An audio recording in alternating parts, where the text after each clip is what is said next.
श्री स्वामी समर्थ। आषाढ महिना या राशींच्या आयुष्यात आणेल आनंद, व्यवसायात होईल नफा आणि नोकरीत मिळेल प्रमोशन, सोबतच होणार पैशांचा पाऊस। त्याच भाग्यशाली राशींबद्दल आज आपण या व्हिडिओमध्ये जाणून घेणार आहोत, त्यामुळे तुम्ही हा व्हिडिओ शेवटपर्यंत नक्की पहा। चॅनेलवरती नवीन असाल तर चॅनेलला सबस्क्राईब करा, सोबतच बेल आयकॉनलाही क्लिक करा, जेणेकरून आमच्या लेटेस्ट व्हिडिओचं नोटिफिकेशन तुमच्यापर्यंत पोहोचेल आणि तुम्ही एक पण व्हिडिओ मिस करणार नाही। आषाढ महिन्याची सुरुवात 15 जुलै 2026 पासून होणार आहे आणि तो बुधवार 12 ऑगस्ट रोजी संपेल। धार्मिक आणि ज्योतिषशास्त्रीय दृष्टिकोनातून हा महिना अत्यंत महत्त्वाचा मानला जातो। आषाढ महिन्यात देवशयनी एकादशी आणि भगवान जगन्नाथांची रथयात्रा आयोजित केली जाते। यात देवशयनी एकादशीला विश्वाचे रक्षक 4 महिन्यांसाठी योगिक निद्रेत जातात असे मानले जाते। हे 4 महिने चातुर्मास म्हणून ओळखले जातात। उपवास आणि सणांव्यतिरिक्त आषाढ महिन्यात अनेक प्रमुख ग्रहांची नक्षत्रे आणि राशीचक्र देखील पाहायला मिळतील। इतकेच नाही तर या महिन्यात अनेक शुभ योगायोग देखील घडतील, जे या राशींसाठी फायदेशीर ठरतील। चला तर मग जाणून घेऊयात की आषाढ महिन्यात कोणत्या राशींचे भाग्य हे उजळून निघणार आहे, त्यांना मिळणार आहे भगवान विठ्ठलाचा विशेष आशीर्वाद। आषाढ महिना हा मराठी दिनदर्शिकेतील विशेष महत्त्वाचा महिना मानला जातो। या महिन्यात अनेक सणवार व व्रतवैकल्य केली जातात। धार्मिक दृष्टीने देखील आषाढ महत्त्वाचा मानतात। या महिन्यात आषाढी वारीची सुरुवात होते। संत ज्ञानेश्वर महाराज व संत तुकाराम महाराज यांच्या पालखीचे प्रस्थान पंढरपूरकडे आषाढी वारीत होते। यावेळी सर्व भक्तगण वारकरी विठुरायाच्या नामस्मरणात दंगून पालखीत समाविष्ट होतात। तसेच आषाढ महिन्यापासून चातुर्मासाची देखील सुरुवात होते। अनेक सण उत्सव या महिन्यात येतात, त्यामुळे खास असलेला हा महिना यंदा 15 जुलै 2026 पासून सुरू होत आहे। चला तर आता जाणून घेऊयात त्या भाग्यशाली राशींबद्दल ज्यांना आषाढ महिन्यामध्ये मिळणार आहे विठुरायाचा विशेष आशीर्वाद। त्यामुळे त्यांच्या जीवनातील सर्व दुःख संकटे मिटणार आहेत आणि त्यांच्या जीवनात येणार आहे अपार आनंदच आनंद। परंतु त्याआधी तुम्ही या व्हिडिओला एक लाईक करून कमेंट विठ्ठल विठ्ठल जय हरी। सगळ्यात पहिली भाग्यशाली रास आहे ती म्हणजे मेष रास। मेष राशीसाठी आषाढ महिना खूपच फायदेशीर ठरेल। या महिन्यात त्यांना आर्थिक लाभासह करिअरमध्येही प्रगती साधता येऊ शकेल। त्यांना वरिष्ठांकडून प्रशंसा आणि कामाच्या ठिकाणी नवीन जबाबदाऱ्या देखील मिळू शकतात, त्यामुळे कामाच्या ठिकाणी तुमचे कौतुक होईल। या राशीतील व्यावसायिकांनाही मोठा नफा होईल। त्यांच्या व्यवसायामध्ये त्यांना नफा झालेला पाहायला मिळू शकतो। त्यांचा व्यवसाय देश-विदेशामध्ये पसरू शकतो।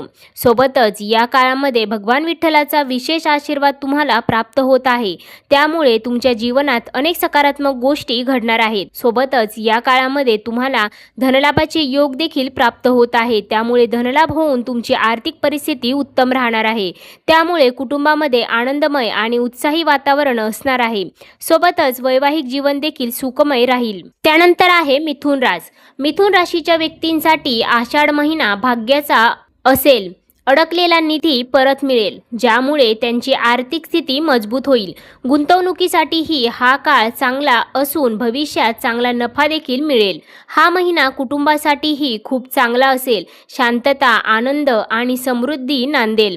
सोबतच या काळामध्ये भगवान विठ्ठलाचा विशेष आशीर्वाद प्राप्त होत असल्याने या काळामध्ये तुमच्या मनासारखी एखादी इच्छा देखील पूर्ण होऊ शकते, त्यामुळे तुमचे मन प्रसन्न राहील। सोबतच आरोग्य देखील उत्तम राहील।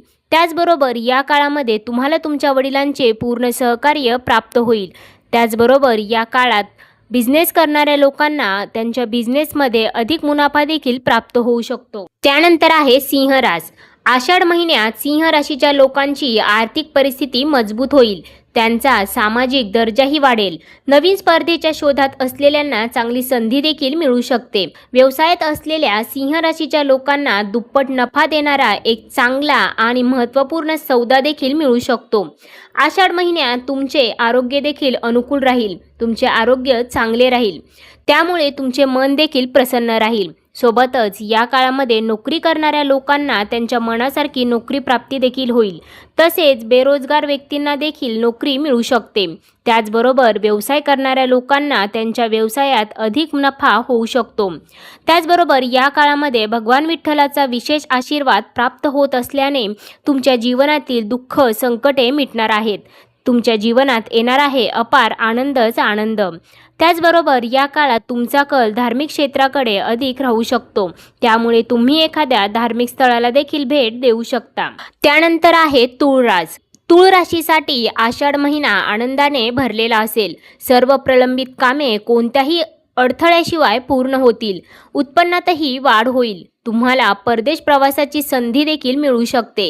कामाच्या ठिकाणी पदोन्नती मिळण्याची दाट शक्यता आहे.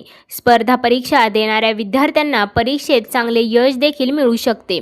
सोबतच भगवान विठ्ठलाच्या आशीर्वादाने या काळामध्ये उत्पन्नाचे स्रोत वाढून तुमची आर्थिक परिस्थिती उत्तम राहणार आहे. त्यामुळे कुटुंबामध्ये शांतता, आनंदमय वातावरण असणार आहे.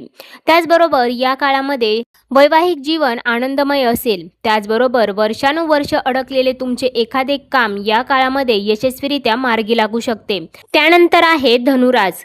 आषाढ महिना धनुराशीसाठी सकारात्मक बदल घेऊन येईल. हा महिना व्यावसायिकांसाठी फलदायी असेल. नातेसंबंध आणि कौटुंबिक संबंधांनाही आशीर्वाद मिळेल. तसेच कुटुंबासोबत दर्जेदार वेळ तुम्हाला घालवता येईल. आर्थिक सुस्थितीही चांगली राहील. एकूणच आषाढ महिना धनुराशीसाठी खूपच चांगला असेल. सोबतच हा काळ तुमच्या जीवनामध्ये अनेक सकारात्मक बदल घेऊन येणारा ठरणार आहे.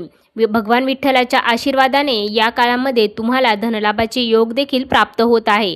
त्यामुळे धनलाभ होऊन तुमची आर्थिक परिस्थिती उत्तम राहणार आहे. सोबतच उत्पन्नाचे अनेक स्रोत देखील प्राप्त होणार आहे. त्याचबरोबर परदेशात जाऊन शिक्षण घेण्याचे किंवा नोकरी करण्याचे स्वप्न जर तुम्ही पाहत असाल तर ते स्वप्नसुद्धा तुमचे या काळामध्ये यशस्वीरित्या पूर्ण होणार आहे. भगवान विठ्ठलाचा विशेष आशीर्वाद तुम्हाला प्राप्त होत आहे. त्यामुळे तुमच्या जीवनामध्ये अनेक चांगल्या गोष्टी घडताना तुम्हाला दिसणार आहेत. तर मित्रांनो, या होत्या त्या राशी ज्यांना आषाढ महिन्यामध्ये मिळणार आहे भगवान विठ्ठलाचा विशेष आशीर्वाद. त्यामुळे त्यांच्या जीवनातील सर्व दुःख संकटे मिटणार आहेत. त्यांच्या जीवनामध्ये अनेक सकारात्मक गोष्टी घडणार आहेत. यामध्ये तुमच्याही राशीचा समावेश आहे का? कमेंट करून नक्की सांगा. पुन्हा भेटूया अशाच प्रकारच्या माहितीपूर्ण व्हिडिओसोबत. तोपर्यंत धन्यवाद.